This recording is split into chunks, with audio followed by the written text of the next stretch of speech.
എൻ്റെ അമ്മയ്ക്കും ഈശോയ്ക്കും വളരെയധികം നന്ദി. എൻ്റെ പേര് ജോമോൾ. ഞാൻ കോട്ടയം പാലാരൂപതയിൽ നിന്ന് വരുന്നു. എൻ്റെ ഭർത്താവിന് വേണ്ടിയാണ് ഞാനിവിടെ വരുന്നത്. ഞാൻ ഉടമ്പടി എടുക്കുന്നത് 2025 26-ാം തീയതിയാണ്. എൻ്റെ ഭർത്താവിനെ ഒരു അണലിപ്പാമ്പ് കടിക്കുകയും വളരെ ക്രിട്ടിക്കൽ സ്റ്റേജിൽ കാരിത്താസ് ഹോസ്പിറ്റലിൽ അഡ്മിറ്റാക്കുകയും ചെയ്തു. ആ അവസരത്തിലാണ് ഞാനിവിടെ വരുന്നത്. ഇവിടെ വന്ന് ജോസഫച്ചനെ കാണുകയും ബ്ലെസ്സിങ് ലഭിക്കുകയും ചെയ്തു. തിരിച്ച് ഞാൻ ഹോസ്പിറ്റലിൽ ചെല്ലുമ്പോൾ അപ്പം തന്നെ കൗണ്ട് കൂടാനും തുടങ്ങി. പിറ്റേ ദിവസം ബ്ലഡ് ക്ലോട്ടിംഗ് ആയിരുന്നില്ല, ക്ലോട്ട് ചെയ്യാനും ആരംഭിച്ചു. അപ്പോൾ തന്നെ അവർ ഡയാലിസിസ് സ്റ്റാർട്ട് ചെയ്യാമെന്ന് പറഞ്ഞു.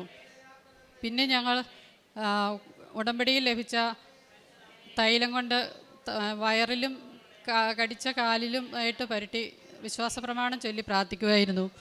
അങ്ങനെ പ്രാർത്ഥിച്ച് പിറ്റേ ദിവസം തന്നെ വളരെയധികം കുറവ് ലഭിക്കാൻ തുടങ്ങി.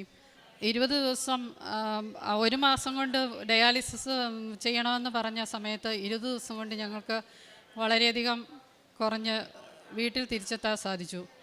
അമ്മ തന്ന വളരെയധികം അനുഗ്രഹങ്ങൾക്ക് വളരെയധികം നന്ദി പറയുന്നു. അതുപോലെ തന്നെ രണ്ടാം സാക്ഷ്യം, എനിക്ക് വായിൽ അസിഡിറ്റി മൂലം വളരെയധികം കുരുക്കൾ പോലെ വന്ന് പൊട്ടുമായിരുന്നു. അത് കാരണം ഭക്ഷണം കഴിക്കുവാനോ ഇറക്കുവാനോ വളരെ ബുദ്ധിമുട്ടായിരുന്നു. 20 വർഷമായി ഉണ്ടായിരുന്ന ആ അസുഖവും അമ്മ മാറ്റി തന്നു. അതുപോലെ തന്നെ എനിക്ക് ഭർത്താവ് ആശുപത്രിയിലായിരുന്നപ്പോൾ ICUയിൽ വെച്ച് 2 തവണ പരിശുദ്ധ മാതാവിൻ്റെ സുഗന്ധാഭിഷേകം ലഭിച്ചു. അങ്ങനെ അമ്മ ഞങ്ങളെ വളരെയധികം ഈ അവസ്ഥയിൽ സഹായിച്ചു. അമ്മയ്ക്കും ഈശോയ്ക്കും വളരെ നന്ദി. കാരുണ്യപ്രവൃത്തി ഞാൻ എല്ലാവരെയും സഹായിക്കുമായിരുന്നു. സഹായം ആവശ്യമുള്ളവർക്കെല്ലാം ഞാൻ സഹായം ചെയ്തു കൊടുത്തിരുന്നു. പിന്നെ പത്രവിതരണത്തിലും ആശുപത്രികളിലും പള്ളികളിലുമായിട്ട് ഞാൻ പത്രം വിതരണം ചെയ്യുകയും ചെയ്തു. ഏകദേശം 1 മാസത്തോളം ചെയ്യണമെന്ന് പറഞ്ഞാൽ ഡയാലിസിസ് വെറും 10 താഴെ മാത്രമേ ചെയ്യേണ്ടി വന്നുള്ളൂ. പരിശുദ്ധ അമ്മയ്ക്കും ഈശോയ്ക്കും പരിശുദ്ധ അമ്മയ്ക്കും 1000 നന്ദി പറയുന്നു. അവൻ സ്നേഹത്തിൽ എന്നോട് ഒട്ടി നിൽക്കുന്നതിനാൽ ഞാൻ അവനെ രക്ഷിക്കും. അവൻ എൻ്റെ നാമം അറിയുന്നതുകൊണ്ട് ഞാൻ അവനെ സംരക്ഷിക്കും. ഷിനോയ് എന്ന സഹോദരൻ്റെ സാക്ഷ്യമാണ് നമ്മൾ കേട്ടത്. ഉടമ്പടിയിൽ കൂടി ഈശോയെ കണ്ടുമുട്ടുന്നത് വലിയൊരു അനുഗ്രഹമാണ്. നിത്യത വരെ ഉടമ്പടി മക്കളുടെ കൈകരങ്ങൾ പിടിച്ചുകൊണ്ട് യേശുവും പരിശുദ്ധ അമ്മയും നമ്മളുടെ കൂടെ നിൽക്കുന്ന ഒരു അനുഭവമാണിത്. അണലി കടിച്ച ഒരു സഹോദരൻ ഒത്തിരി ബുദ്ധിമുട്ടുകളിൽ കൂടെയാണ് കടന്നു പോയത്. ഡോക്ടേഴ്സ് പല രീതികളിലും ദിവസങ്ങൾ തന്നിരുന്നു. എങ്കിലും ഇവിടെ വന്ന് ഉടമ്പടി എടുത്തതിന് ശേഷമാണ് മരുന്നുകളെല്ലാം ഫലപ്രദമായത്, സൗഖ്യപ്പെട്ടതും. ഇവരുടെ സൗഖ്യത്തിൽ കൂടെ ഇവർ നമ്മോട് പറയുന്നത് കർത്താവിൻ്റെ സംരക്ഷണവും അമ്മയുടെ മാധ്യസ്ഥതയിലും കൂടെ ഇവർക്ക് ലഭിച്ച സൗഖ്യത്തെ പറ്റിയാണ്.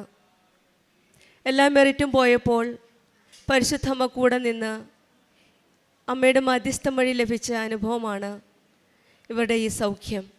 ദൈവകുമാരൻ്റെ കൃപയാൽ ഈ സഹോദരന് കിട്ടിയ സൗഖ്യത്തിന് നമുക്ക് നന്ദി പറയാം. ദൈവത്തിൻ്റെ ഇടപെടൽ സമയചുരുക്കത്തിൻ്റെ സമയമാണ് ഉടമ്പടി മക്കളുടെ ജീവിതത്തിൽ നമുക്ക് കാണുവാൻ സാധിക്കുന്നത്. 1 മാസം പറഞ്ഞുകൊടുത്ത് ഡയാലിസിസ് പറഞ്ഞിരുന്നു. അതൊന്നും കൂടാതെ പരിശുദ്ധ ഉടമ്പടിയിലൂടെ ലഭിച്ച തൈലം ഉപയോഗിച്ചാണ് ഇവർക്ക് പെട്ടെന്ന് സൗഖ്യം ലഭിക്കാൻ സാധിച്ചത്. വീണ്ടും പറഞ്ഞിരുന്നു 20 വർഷമായി ഉണ്ടായിരുന്ന അസിഡിറ്റി മൂലം പല ട്രീറ്റ്മെൻറ്റും ചെയ്തിരുന്നു. ഉടമ്പടി എടുത്ത ഉടനെ പരിശുദ്ധ ഉടമ്പടിയിലൂടെ ഇവർക്ക് കിട്ടിയ തൈലവും ഉപയോഗിച്ചാണ് ഈ അസിഡിറ്റി എന്ന രോഗം 20 വർഷമായി ബുദ്ധിമുട്ടിയ ഈ രോഗത്തിൽ നിന്നും ഇവർക്ക് സൗഖ്യം ലഭിച്ചത്. പരിശുദ്ധമ്മ കൂടെ ഉണ്ടെന്നുള്ള ഒരു സാക്ഷ്യമാണിത്. ഈ ഹോസ്പിറ്റലിൽ വെച്ചുള്ള സുഗന്ധാഭിഷേകം. നമ്മളും ഈശോയോടും അമ്മയോടും ചേർന്ന് നിൽക്കുമ്പോൾ പല രീതിയിലും പരിശുദ്ധമ്മ അമ്മയുടെ സാന്നിധ്യവും ഈശോയുടെ കൃപയും നമ്മൾക്ക് വെളിപ്പെടുത്തി തരുന്നതാണ് ഉടമ്പടി ജീവിതം. കൃപാസനം അമ്മയുടെ സന്നിധിയിൽ വന്ന് ആത്മാർത്ഥമായ ഉടമ്പടിയിലൂടെ പ്രാർത്ഥിക്കുമ്പോൾ നമ്മുടെ തടസ്സങ്ങളെല്ലാം ഓരോന്നായി നീങ്ങിപ്പോവുകയാണ്. അമ്മ നമുക്ക് വേണ്ടി മാധ്യസ്ഥം വഹിച്ചതിലൂടെ ഈ മകനും കുടുംബത്തിനും ദൈവം ചൊരിഞ്ഞ എല്ലാ അനുഗ്രഹങ്ങൾക്കും, പ്രത്യേകിച്ചും അണലി എന്ന പാമ്പിൻ്റെ കടിയിൽ നിന്നും സൗഖ്യം ലഭിച്ചത്, ഈ സൗഖ്യത്തിന് കൈയടിച്ച് ദൈവത്തെ മഹത്വപ്പെടുത്താം. യേശുവേ നന്ദി, യേശുവേ സ്തുതി. അത്യപൂർവ ദൈവാനുഭവങ്ങൾ ഇനി നിങ്ങൾക്കും സ്വന്തം. ഈ യൂട്യൂബ് ചാനൽ ഇതുവരെ സബ്സ്ക്രൈബ് ചെയ്തിട്ടില്ലെങ്കിൽ ഇപ്പോൾ തന്നെ സബ്സ്ക്രൈബ് ചെയ്യുക. ഈ വീഡിയോ ഇപ്പോൾ തന്നെ നിങ്ങളുടെ സുഹൃത്തുക്കൾക്ക് ഷെയർ ചെയ്തുകൊണ്ട് കർത്താവിൻ്റെ പ്രേക്ഷിതരാകുക.